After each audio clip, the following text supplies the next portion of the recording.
Bismillahirrahmanirrahim. Assalamualaikum warahmatullahi wabarakatuh. Perkenalkan, nama saya Muhammad Rizky Akbar Ramadhani, NIM 200077771. Mata kuliah Pendidikan Pancasila PTMA. Dosen pembimbing Rika Sartika, SPD MPD. Prodi saya Pendidikan Teknik Mesin dari Universitas Pendidikan Indonesia. Di sini saya akan menjelaskan materi tentang hubungan proklamasi dengan Pancasila dan Undang-Undang Dasar 1945. A. Hubungan proklamasi dengan Pancasila. Dengan memperhatikan fungsi dan peranan bagi bangsa Indonesia, maka jelas Pancasila merupakan jiwa bangsa Indonesia sebagai asas kerohanian dan dasar filsafat negara, merupakan unsur penentu dari ada dan berlakunya tertib hukum Indonesia dan pokok kaidah negara yang fundamental. Sedangkan proklamasi merupakan titik kulminasi perjuangan bangsa Indonesia yang bertekad untuk merdeka, yang disemangati oleh jiwa Pancasila. Selain itu, Pancasila merupakan sumber dari segala sumber hukum, pandangan hidup, kesadaran dan cita-cita hukum, serta cita-cita moral yang meliputi suasana, kejiwaan, serta watak dari bangsa Indonesia, yaitu cita-cita mengenai kemerdekaan. Karena itu antara Pancasila dengan proklamasi mempunyai hubungan yang erat. Nilai-nilai proklamasi itu sebagai pendapat dari R. Soeprapto tahun 2006 adalah sebagai berikut. 1. Nilai perjuangan untuk mewujudkan persatuan dan kesatuan nasional, kebersamaan dan kekeluargaan, ketidaksetiakawanan dan kepedulian sosial, kerukunan dan gotong royong, serta menjunjung tinggi prinsip musyawarah.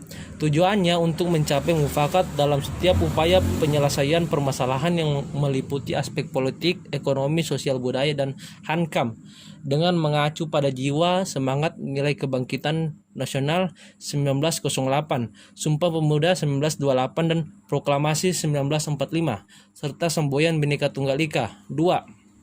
Nilai perjuangan untuk mewujudkan kemandirian yang bersifat interdependen dan kebebasan yang bertanggung jawab.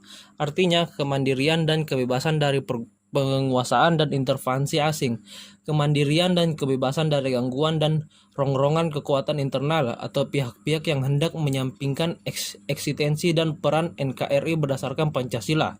3. Nilai perjuangan untuk mewujudkan jati diri keindonesiaan, ciri khas Indonesia, keaslian warna-warni budaya nasional, keunggulan komparatif dan keunggulan kompetitif keindonesiaan, juga termasuk sifat-sifat dasar keindonesiaan seperti religius, ramah tamah, sopan santun, hemat, sederhana, waspada, setia, peduli, legawa, serta rela berkorban demi tanah air melalui perjuangan tidak kenal menyerah. 4. Nilai perjuangan untuk mewujudkan kewibawaan dan martabat nasional di antara bangsa lain yang meliputi kehormatan, martabat, kekuatan tawar, pengaruh, prestise, dan reputasi nasional di arena internasional di segala bidang. Nilai perjuangan untuk mewujudkan keberhasilan dan prestasi nasional dalam upaya pengembangan dan pengerahan seluruh nasional secara serasi, selaras, dan seimbang, yang meliputi aspek kemantapan, ketangguhan, keampuhan, dan keandalan di berbagai bidang pembangunan seperti politik, hukum, aparatur negara, ekonomi, perdagangan, industri, pertanian, perikanan, perkebunan, peternakan, hortikultura, pertambangan, pariwisata, teknologi, pendidikan, sosial budaya, kerukunan hidup antara umat beragama, hankam, bela negara, serta akhlak dan budi pekerti bangsa Indonesia. B. Hubungan proklamasi dengan pembukaan UUD 1945. Dalam ketetapan MPR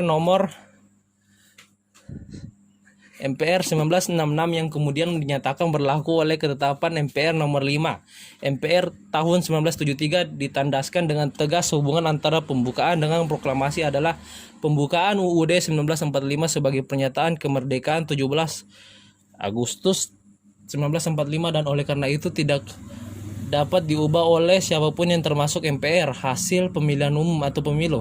Dengan demikian, pembukaan UUD 1945 merupakan rangkaian dan tak dapat dipisahkan dari Proklamasi Kemerdekaan 17 Agustus 1945. Proklamasi kemerdekaan Indonesia pada hakikatnya adalah pencetusan segala perasaan-perasaan yang sedalam-dalamnya yang terbenam dalam kalbu rakyat Indonesia. Proklamasi kemerdekaan beserta anak kandungnya yang berupa pembukaan UUD 1945 telah melukiskan pandangan hidup, tujuan hidup, falsafah hidup, dan rahasia hidup kita sebagai bangsa. Apabila proklamasi itu merupakan satu Proclamation of Independence, maka pembukaan UUD 1945 adalah merupakan Declaration of Independence, Negara Republik Indonesia. Kansil 1986, Sulanra 1985 berpendapat bahwa isi pengertian yang terdapat dalam proklamasi pada pokoknya memuat dua hal, yaitu satu, pernyataan kemerdekaan bangsa Indonesia, dua, tindakan-tindakan yang segera harus diselenggarakan berhubung dengan kemerdekaan itu. Berpegang kepada isi pengertian dan memperhatikan keseluruhan isi pengertian yang terkandung dalam pembukaan UUD 1945, khususnya alinea ketiga yang juga pada pokoknya memuat pernyataan kemerdekaan, dan alinea keempat memuat tindakan-tindakan yang harus dilaksanakan setelah adanya negara. Maka dapatlah ditentukan letak dan sifat hubungan antara proklamasi dan pembukaan UUD 1945, yaitu 1. Disebutkan kembali pernyataan kemerdekaan dalam alinea ketiga. Pembukaan UUD 1945 menunjukkan bahwa antara proklamasi dan pembukaan UUD 1945 merupakan suatu rangkaian yang tidak dapat dipisahkan. 2. Ditetapkannya pembukaan UUD 1945 pada tanggal 18 Agustus 1945 bersama-sama ditetapkannya UUD Presiden dan Wakil Presiden merupakan realisasi bagian kedua proklamasi. Ketiga, pembukaan UUD 1945 hakikatnya merupakan pernyataan kemerdekaan yang lebih terperinci dengan memuat pokok-pokok pikiran adanya cita-cita luhur yang menjadi semangat pendorong ditegakkannya kemerdekaan dalam bentuk negara Indonesia merdeka, berdaulat, bersatu, adil, dan makmur dengan berdasarkan asas kerohanian Pancasila. 4. Dengan demikian, sifat hubungan antara pembukaan UUD 1945 dan proklamasi adalah A. Memberikan penjelasan terhadap dilaksanakan proklamasi pada tanggal 17 Agustus 1945, yaitu menegakkan hak kodrat dan hak setiap bangsa akan kemerdekaan, dan demi ini pula lah bangsa Indonesia berjuang terus-menerus sampai pada akhirnya mengantarkan bangsa Indonesia ke depan pintu gerbang kemerdekaannya. Alinea 1 dan alinea 2 memberikan penegasan terhadap dilaksanakannya proklamasi 17 Agustus 1945, yaitu bahwa perjuangan gigih menegakkan hak kodrat dan hak moral atas kemerdekaan itu adalah penjajahan atas bangsa Indonesia yang tidak sesuai dengan peri keadilan dan peri kemanusiaan, bahwa perjuangan bangsa Indonesia itu telah diridhoi oleh Tuhan Yang Maha Esa sehingga pada akhirnya berhasil memproklamasikan kemerdekaannya. Alinea 1-3